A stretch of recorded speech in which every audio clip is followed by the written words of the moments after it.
Mbak langsung, wah positif. Artinya apa? Dia kesulitan, tapi dia ingin dan yakin kesulitan itu pasti ada solusinya. Baik, tetap terus berpikir positif begitu ya Pak Erik ya.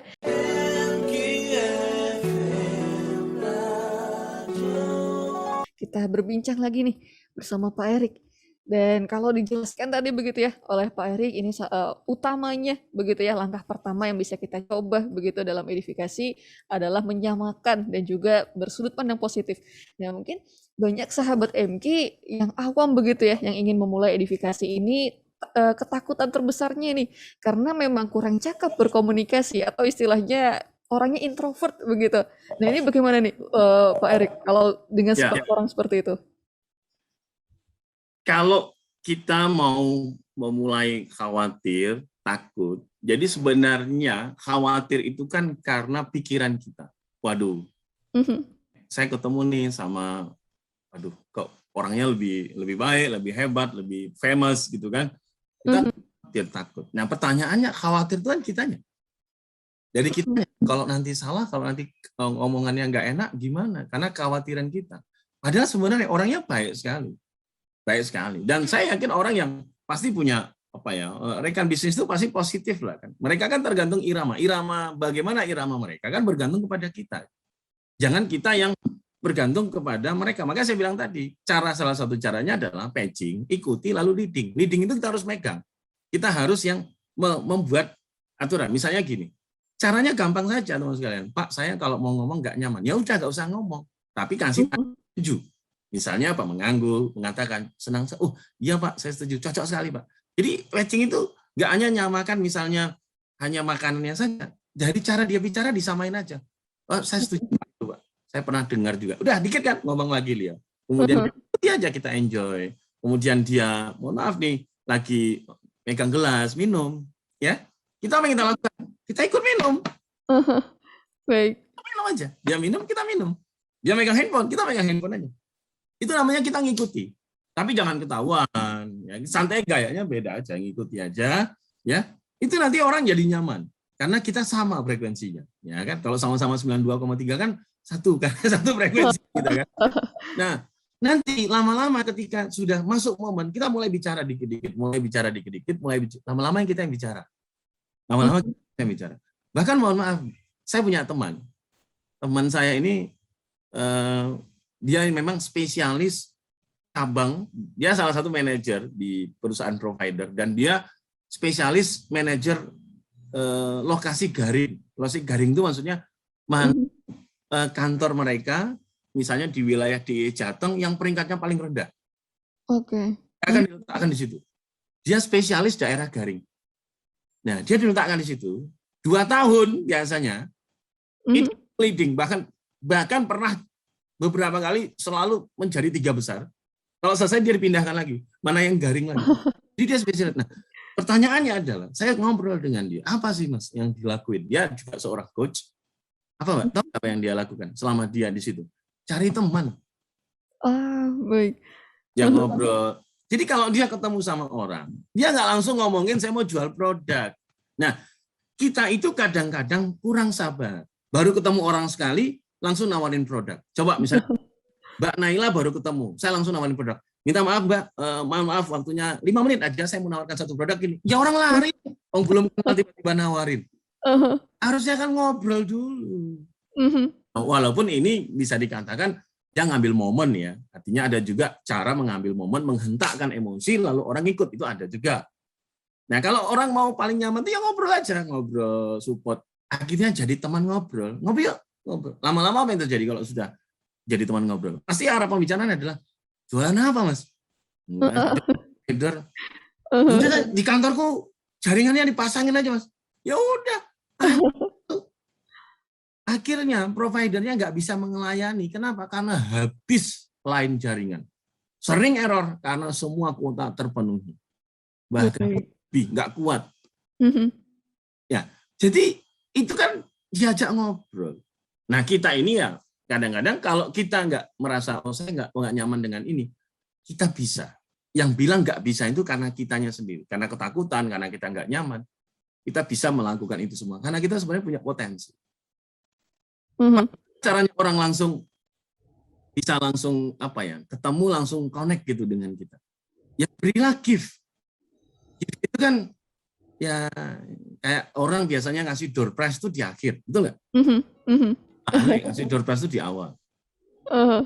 Ya, saya dulu selalu melakukan gitu. Kalau saya ketemu misalnya ada kelas dan kelas itu banyak orang tuanya, kita selalu berpikir gift itu terakhir. Enggak, kalau saya balik, gift itu di awal. Baik. Di awal. Nah, ketika orang dikasih gift di awal, apa yang terjadi? Dia jadi senang kan? Ketika senang, apa yang lakukan? Otomatis dia jadi trust sama kita. Misalnya kalau ini guru, kita kasih gift buku yang bermanfaat, ya kan? Kalau ini misalnya, ibu kita kasih bros yang oke, atau jilbab yang baik. Ya kan? Gift itu kan nggak mesti mahal, tapi yang penting orang melihatnya dari pemberian kita. Sampel produk yang kita miliki, langsung ngasih di awal saja. Ini sampelnya, monggo dicoba aja. Atau apa? Atau kopi yang orang itu senang. Karena orang pasti tidak akan bisa menolak ketika dia bisa tahu ini adalah sesuatu yang dia suka. Apalagi kita kalau sudah dalam. Saya kasih contoh. Mbak Farah itu apa makanan yang paling Mbak tidak bisa nolak? Wah, kalau saya mungkin makanan ringan begitu, yang segar-segar begitu Pak Erik. Contohnya?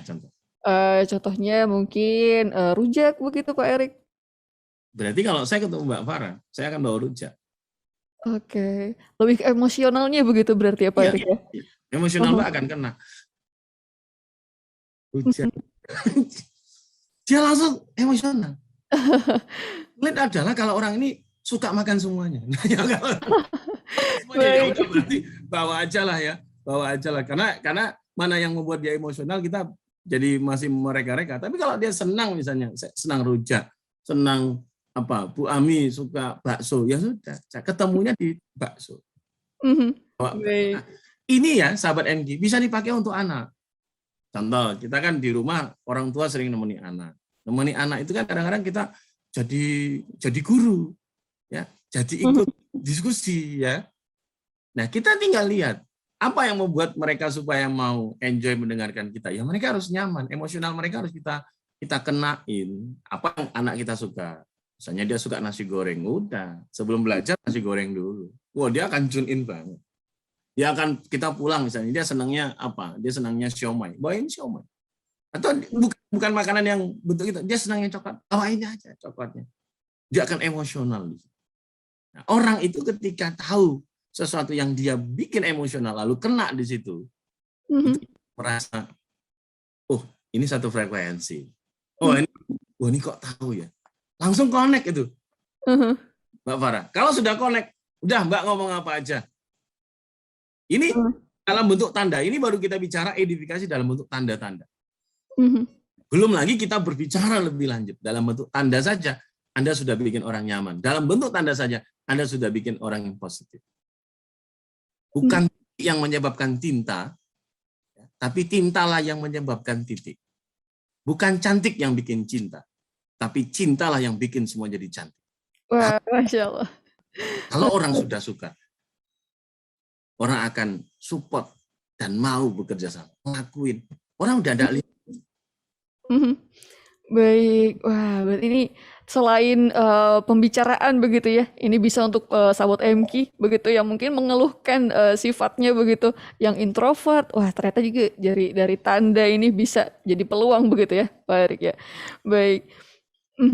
Baik, dan simbol. Jadi komunikasi itu kan dua, ada komunikasi secara lisan, ada komunikasi non-verbal. Tanda-tanda, tanda-tandanya bisa dengan gift, dengan angguan. Kita di Jogja tuh enak loh. Kalau ketemu, halo, isi kan ngangguk kan orang udah nyaman. Man, pakai tangan, monggo. Nah, itu kan sudah tanda-tanda komunikasi. Oh, dia welcome, dia senang. Gesturnya itu menunjukkan saya kalau ngomong tuh kurang bagus, Pak, nggak tertata. Nggak apa-apa, gesturnya harus welcome. Silakan. Jangan juga udah ngomong nggak tertata, gestur nggak bicara. Baik. Silakan, tapi nggak ada respon. Jadi nyaman. Baik, bisa dimaksimalkan keduanya atau bisa memfokuskan dikombinasikan ya. Baik Pak Eri. Dan kalau ini terkait dengan personal begitu Pak Erik, personal kita bagaimana edifikasi yang baik, kemudian bagi mungkin para CEO begitu atau mungkin para entrepreneur pemula atau baru begitu. Nah, ini untuk mendorong timnya juga begitu Pak Erik. untuk beredifikasi? Ini mungkin seperti apa nih langkah awalnya nih Pak Erik? Ya, langkah yang pertama jelas harus dilatih. Karena semua itu adalah kebiasaan yang harus kita lakukan. Menurut Paul Goldman, 3 minggu lakukan. Terus saja latihan, menyapa orang. Ketika ditanya, selalu jawab yang lebih baik. Kenapa? Ya, if better is possible, good is not enough. Kalau ada yang lebih baik, baik aja nggak cukup. Jadi kalau ditanya, gimana kabar? Alhamdulillah Pak, saya merasa hari ini lebih baik dari kemarin. Udah, biasakan aja kayak gitu. Biasakan saja kayak gitu. Nanti lama-lama akan jawab, Alhamdulillah Pak, hari ini lebih baik dari kemarin. Ya, Mbak, Alhamdulillah Pak, luar biasa, dahsyat. Kan selalu banyak tuh orang-orang yang ketika ditanya selalu mengatakan salam-salam hebat, salam terbaik. Kan itu banyak yang dilakukan. Nah, itu dibiasakan. Nanti kalau sudah 3 bulan, bukan lagi terjadi kebiasaan, tapi sudah jadi lifestyle. Kalau jadi lifestyle, udah itu refleks auto nanti ketika ditanya. Akhirnya muncul itu. Ya kan? Astagfirullahaladzim. Karena dia sudah lifestyle itu, lifestyle-nya udah itu. Nah, ketika orang ditanya, gimana kabar Pak? Alhamdulillah, sehat, menginspirasi. Ini sudah lifestyle. Cara bicara itu udah nggak mikir. Kenapa? Karena itu sudah lifestyle-nya. Nah, dilatih. Maka ada namanya training, ada in-house training. Karena memang nggak bisa sesuatu instan. Yang kedua, dicontohkan. Itu dilatih, kedua dicontohkan. Jadi kalau ketemu rekan bisnis, misalnya saya sebagai manajernya ngajak. Misalnya asisten saya namanya Mbak Ovi. Ya udah saya ajak Mbak Ovi. Mbak Ovi lihat saya aja. Kamu lihat saya aja, komentar secukupnya. Pokoknya lihat saya, lihat beliau. Udah kita lihat. Nah, cara mengedifikasinya gimana? Saya akan lakukan. Misalnya saya ajak asisten. Orang akan tanya, ini asisten ini siapa kok harus ngobrol dengan kita? Karena dia tidak kenal. Saya akan mengedifikasi Mbak Ovi. Ya, kenalin Bu Farah. Ini Mbak Ovi, mahasiswa, luar biasa. Dia juga megang startup bisnis. Dia pandai sekali manage, asisten juga. Alhamdulillah kemarin baru selesai skripsinya, luar biasa. Sangat bersemangat. Saya ajak, karena saya merasa dia potensi yang bagus untuk komunikasi di masa depan. Apa yang dirasakan Mbak Ovi?